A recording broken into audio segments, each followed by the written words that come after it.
হজরত নোমান ইবনে বাশির রাদিয়াল্লাহু তাআলা আনহুমা বর্ণনা করেন যে বিশ্বনবী মুহাম্মদুর রাসূলুল্লাহ সাল্লাল্লাহু আলাইহি ওয়াসাল্লাম বলেছেন, হালাল বস্তু স্পষ্ট রয়েছে আর হারাম বস্তুও স্পষ্ট রয়েছে।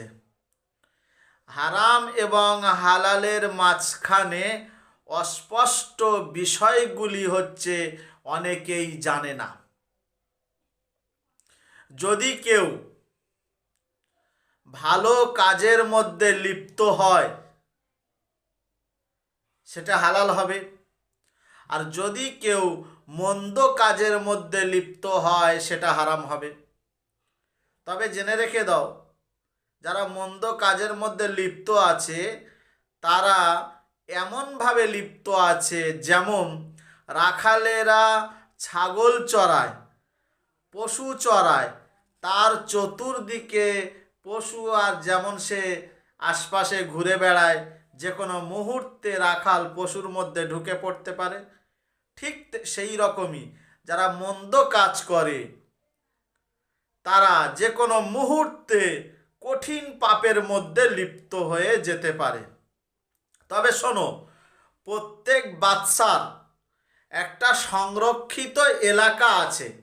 বিশ্বনবী বললেন প্রত্যেক বাদশার সংরক্ষিত এলাকা আছে।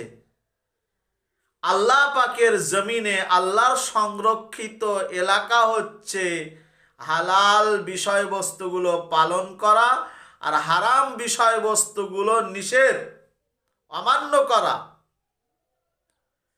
প্রত্যেকটা বিশ্বনবী মুহাম্মদুর রাসূলুল্লাহ সাল্লাল্লাহু আলাইহি ওয়াসাল্লাম বলেছেন, প্রত্যেকটা মানুষের শরীরের মধ্যে এক টুকরো গোশতখণ্ড আছে।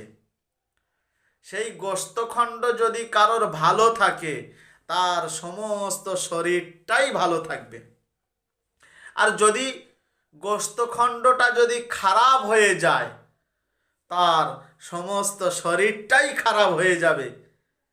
বিশ্বনবী বললেন, জানো সেটার নাম কি? সেটার নাম হলো কলব বা দিল। হাদিসটি এখানেই সম্পূর্ণ হলো। রাহুল বুখারী। হাদিসটি একেবারে সহিহ এবং হাসান পর্যায়ে।